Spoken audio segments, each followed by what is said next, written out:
Mainit na balita.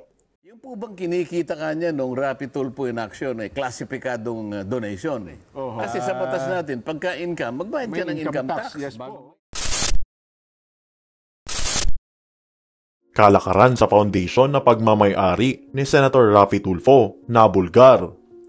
Matagal na nga ang mga usap-usapan patungkol di umano sa programa ni Senator Raffy Tulfo na Raffy Tulfo in Action na di umano'y kumikita ng milyones sa bawat video na ina-upload nito na di umano'y exempted pala sa pagbabayad ng buwis dahil nga isa pala itong foundation. Natalakay nga sa programa ni Congressman Rodante Marcoleta ang di umano'y usapin patungkol sa tunay na estado ng programa ni Tulfo at ang mga kinikita nito sa kanyang YouTube channel na di umano'y napupunta sa foundation na siya rin mismo ang nakakabenepisyo. Speaking of bagay na yan, Kong, may mga nagtatanong kasi sa atin, ito sana, yaman din lamang nabanggit ninyo. Ano na daw ba, kasi nabanggit natin noong nakaraan, sa programa po ni Senador Raffy, meron siyang foundation na ginagamit, Nelson Ano ba yun? Yung Raffy Tulfo in Action Foundation ata, Kong.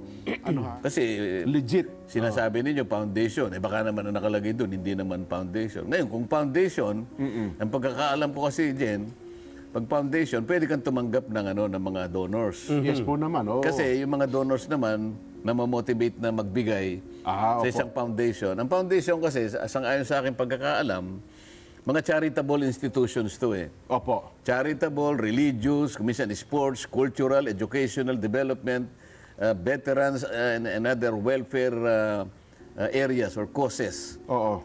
Ngayon, kapag halimbawa, ganito yung kanyang category, maaari nga naman siyang maging mapasailalim sa isang foundation. Pero kailangan linawin, ha? Ano ito? Charitable ka? Asan ang mga donors mo? Okay. Kasi yung donors nagbibigay, Jen, Nelson, dahil ini-encourage natin yung magbigay ng donor. Kasi ang incentive naman nila, kabawasan ng kanilang income tax na babayaran tax incentive. doon sa isang taxable year na yon. Tama. Pero ang tinatanong ni Nelson kanina pa, buti naalala ko, yung po bang kinikita kanya nung Rapid Tulfo in Action ay klasipikadong donation?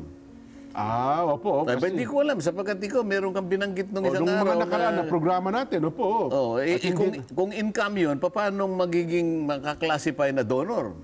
Hindi naman nila dinidispute ko, hindi naman sinasabi nilang mali yung tala na yun. Pwede YouTube, pwede ka naman makipag-ugnayan sa, ikaw naman ang anchor ng ating kayong dalawa ni Nelson. Pwede naman kayong pumunta sa BIR. Pwede nyo namang itanong, paano po ba yung income po ng Rapid Tulfo in Action, for example? Opo. Ito po ay sa amin kasing palagay, income. Paano po ba ito na itatranslate na donors o donation? Opo. Pwede po ba yun? Pwede naman kayong magtanong eh. Hindi, kung sasabihin hindi, kita ito ng mga miyembro ng foundation. O kaya naman ay... Hindi ka pwede kasing kumita. Ganun ba? Alam mo, meron sa batas kasi dyan eh. Alam mo, nasa National NIRC natin na sinasabi na yung pong nagme-may-ari ng foundation, hindi siya dapat makakuha mula doon sa donation. Donation ang tawag eh. Opo. Na mas mataas sa 10% nung i-donate. Kasi nangangailangan din ng gastos din kasi yung foundation. Pero hanggang 10% ka lang kapag ka individual donors. Ngayon, pagka halimbawa corporate donors, hanggang 5% ka lang. Mas mababa doon sa donor. Ang tanong ngayon, yung bang income classified na donor sa kung isasangkot natin halimbawa yung kahulugan ng foundation na kanyang isinumite sa SEC. Kailangan ninyong kailangan ninyong busisiin yun. Kasi halimbawa, yung kita niya po sa YouTube, kita niya sa Facebook, kita niya sa mga social media account. Di magpatawag ka ng congressional inquiry dito, sa programang ito. Para tawagin mo yung gusto mong tawagin mo yung BIR. Halimbawa kung ganun, yung kita na ganun, tapos ipinasok mo sa foundation, na tatanggal ba yung income tax nun? Hindi nga, tinatanong ko nga kung makaklasify na donation yun, income yun eh. Kasi sa batas natin, pagka-income, magbayad ka ng income tax. Yes bago mo ipasok. Ang income tax natin, 30%. Opo. Ngayon, kung sasabihin mo exempted ka, tawagin natin ang BIR. Mr. BIR, nga naman. alam ko, merong patakaran kung paano ang isang foundation ay exempt sa pagbabayad ng tax, halimbawa. Opo, oo. O di, i-guide tayo ng biyaya. Siguradong meron naman silang mga patakaran yan eh. Di ba? Ay, gaya- Ngayon, kung lumitaw halimbawa, hindi po pwedeng maging donation yan. Income po yan.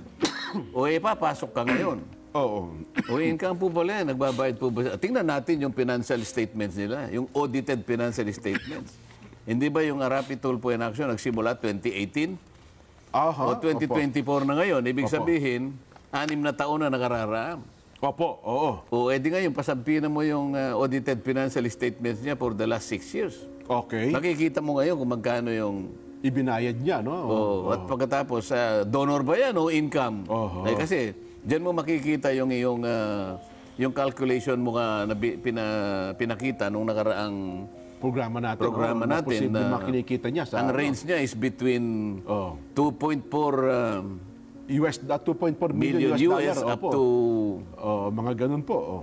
kaya nakuha natin ang range, parang naglalaro sa 24 million pesos a month. Yan, opo. Donation ba yan o income? Yan ay tatanong mo sa BIR. Oo. No, ngayon, pag sinabi ng BIR, hindi po. Ganito po kasi yung classification yan. Oo. Hindi po pwedeng magiging donation yan kasi po ang donation ganito po. Ang may exempt kasi yung donor hindi yung foundation eh. Ganun May pala. exempt ka kasi tinuring na nila na advance mo yun eh. Yung nag-donate ang ma-exempt. Ang may tax exempt sa exemption. pagbabayad ng i-consider mo na kasama sa ibinayad mo na Oho. na tax. Oho. Pero hindi yung foundation. Pagkakaalam ko Opo. So yun ho pala yun, ano ha? Aywan ko lamang kong, kasi kung sila ba'y tumatanggap din ng donasyon, kasi di ba meron din mga donor galing sa abroad eh.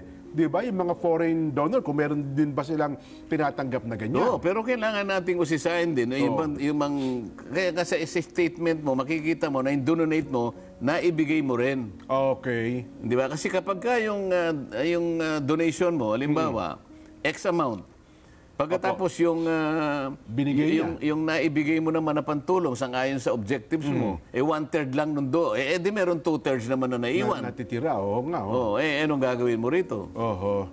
Lalo pa po ito kung cash naman ang nakuha niyang kita sa social media accounts niya, di ba? Ayun. Kasi kung halimbawa, yung sabi natin, tinutulong ko po sa mga lumalapit sa amin dito. Mabuti po yun. Pero kailangan po i-account nyo kasi ano po kayo foundation po kayo. Oo. At ino-audit po kayo, di ba? Meron po kayong external auditor, meron po kayong internal auditor. Mabuti pa. Yan po, sinasubmit nyo po sa SEC. Pwede nyo po bang bigyan nyo kami ng kopya? Ganun pala. Para mapag-aralan naman natin. Oho. Pabusi. Nabanggit din di umano na ang kita dapat ng isang foundation ay hindi pala dapat gamitin sa kung ano-ano at dapat lamang ay mapunta ito sa kung saan talaga ito nakaukol na tila'y taliwas sa nangyayari sa Rafi Tulfo in Action Foundation na di umano'y mayroong maliit na bahagi ng kita nito na napupunta sa bulsa ng senador na inamin niya sa isang panayam noon. Hindi rin pala ito, no? Palagay mo na, Son. Yung palang pera ng foundation, hindi pwedeng gastusin sa kung ano-ano. Ang dapat lang, kung saan nakaukol yung foundation. Yun ang sinasabi ko kasi yung objective mo. Objective. Doon naka-ano yan. Hindi mo Kasi, pwedeng ibigay tingnan ito mo. sa mga ipang-sweldo sa tao. Tingnan mo, Cultural and Educational Foundation. O siguro, nagbibigay ka ng scholarship. Ayan, Nagbibigay ka ng libro, mga pantulong sa pag-aaral. Di ba? Yung mga feeding programo sa mga bata. Yan ang kasangkot doon sa objective ng yung foundation. Kung sports naman yung foundation mo, namimigay ka ng mga bolang pang-pingpong, ng basketball, nagpapatayo ka ng basketball court, Yan, di ba? Tapos merong mga physical fitness kang inano sa mga manlalaro. Kaugnay ngayon ng layunin ng pagkakatatag ng foundation. Ang tanong mo ngayon, yung RTIA, ano yung layunin? Tumulong sa mga nag-aaway na mag-asawa. Halimbawa, naghiwalay na ganito. Gusto nating ang kanyang objective ay lalong pag-away-awayin ng may asawa at saka yung employer at saka yung manggagawa.